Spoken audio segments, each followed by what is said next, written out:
सास का कायाकल्प। राधा को अपनी सास से बहुत प्यार था। मम्मी जी, आपकी साड़ी कितनी प्यारी लग रही है। काश मैं भी आपके जैसी साड़ी पहन पाती। अरे बेटा, हमारे जमाने में तो साड़ी ही चलती थी। तू क्या करेगी साड़ी पहनकर? दिन भर भागा दौड़ी करती है। साड़ी कंफर्टेबल नहीं फील कराएगी। तू तो ऐसे ही जचती है बेटा। राधा सास को लेकर घूमने जाती, सैर करती और उनसे खूब बातें किया करती थी। एक दिन, अरे राधा और माँ सुनो, अब हम लोगों को बम्बई चलना पड़ेगा। मेरी नई नौकरी वहीं लगी है। अरे वाह माँ, कितना मजा आएगा ना। अरे नहीं नहीं, मैं नहीं जाऊंगी। बड़ा शहर, बड़े लोग, मेरा दिल नहीं लगेगा। अरे माँ, मैं हूं ना आपके साथ।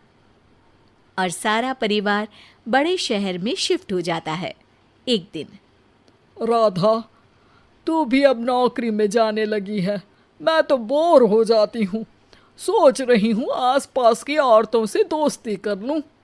हाँ हाँ माँ, और क्या, यहाँ की औरतें तो किटी पार्टी और बहुत सी फन लविंग एक्टिविटी करती हैं। तो बेटा, दो चार फन लविंग से मुझे भी मिलवा देना।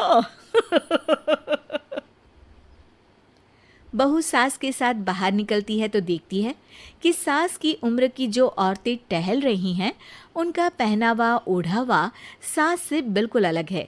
लेकिन फिर भी राधा एक औरत को रोकती है। Hello aunty, how are you? Oh great darling. Aunty, हम लोग यहाँ नए शिफ्ट हुए हैं। ये मेरी मम्मी है। क्या ये कल से आप लोगों को ज्वाइन कर सकती हैं? वो औरत सास की तरफ बड़ी ही अजीब नज़रों से देखती है, फिर कहती है, अब ठीक है, कल से भेज देना। सास समझ जाती है कि उस औरत को वो ठीक नहीं लगी, लेकिन फिर भी वो कुछ नहीं बोलती। अगले दिन, अरे माँ, अच्छी सी साड़ी पहनकर तैयार होकर जाइए। आपको आपकी दोस्तों के पास जाना है ना। और नहीं नहीं, मैं सोच रही हूँ घर पर बैठकर टीवी देखूं। वैसे भी रामायण का नया एपिसोड आएगा। नहीं माँ, आप जाओ ना, लोगों से मिलो, बात करो, अच्छा लगेगा। ना चाहते हुए भी सास उन लोगों के पास जाती है, लेकिन सभी सास से बुरा व्यवहार करते हैं। सास मुंह लटकाकर घर आ जाती है। बहू समझ जाती है कि सास को कुछ हुआ है। वो रोज सास को पार्क में भेजती, लेकिन सास रोज मुंह लटकाकर वापस आ जाती। क्या हुआ माँ, आप बाहर जाकर खुश नहीं होती हैं? अरे बेटा, खुश तो हूँ, लेकिन क्या माँ, आपको तो लोगों से मिलना, बातें करना अच्छा लगता था। मैं देख रही हूँ कि आजकल आप बाहर से आती हैं तो परेशान सी दिखती हैं।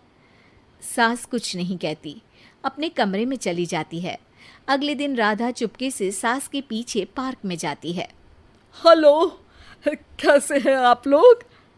एक औरत मुंह बनाकर साइड हो जाती है। सभी एक दूसरे से बात करती हैं, लेकिन राधा की सास साइड में चुपचाप अकेली बैठी रहती हैं। राधा घर आती है और सास के वापस आने का इंतजार करती है। सास मुंह लटकाकर घर आती है। अरे मम्मी जी, तब से इंतजार कर रही हूँ, जल्दी तैयार हो जाइए, मार्केट जाना है। राधा सास को लेकर बाजार जाती है और उन्हें कुछ मॉडर्न कपड़े दिलाती है। अगले दिन सास उन कपड़ों को पहनकर पार्क में जाती है। Oh my God, you are looking gorgeous. Beautiful top, कहाँ से लिया? हे, मेरे घर में कल किटी है, तुम जरूर आना। अजीब औरतें हो तुम लोग। मैं रोज आती थी, तब तो तुम लोग सीधे मुंह बात भी नहीं करती थी। आज इन कपड़ों को देखकर तुम मुझे घर बुला रही हो।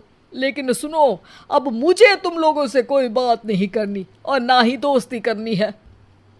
अरे तुम तो बुरा मान गई। वैसे दोस्ती नहीं करनी थी तो ये कायाकल्प क्यों किया? ये मेरी बहू ने किया है। मैं यहाँ सिर्फ ये देखने के लिए आई थी कि तुमको मुझसे समस्या है या मेरे कपड़ों से। कपड़े तो बदले जा सकते हैं। अच्छा चलो, जो भी हो, अब हम लोग तुम्हें अपने साथ रखने को तैयार हैं। लेकिन अब मुझे तुम लोग नहीं पसंद। ये बोलकर राधा की सास वहां से चली जाती है। वाह माँ जी, आज तो आपका चेहरा खिला खिला सा लग रहा है। लगता है आपकी सहेलियों ने आपको अपना लिया। हाँ, वो तो अपनाना ही था। दिखावे वाली जो है वो, मेरे कपड़े बदलते ही उनका दिल बदल गया। लेकिन आज मैं उन्हें मना कर आई, अरे क्यों माँ जी? क्योंकि उन लोगों को मुझसे नहीं मेरे कपड़ों से दोस्ती करनी थी। वैसे मेरे पास तो तू है ना, मेरी प्यारी बहू, मुझे किसी की जरूरत नहीं है।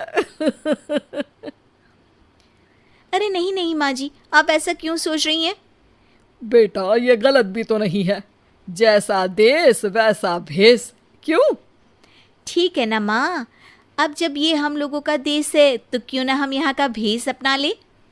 हाँ हाँ जरूर, मैं तो तैयार हूँ।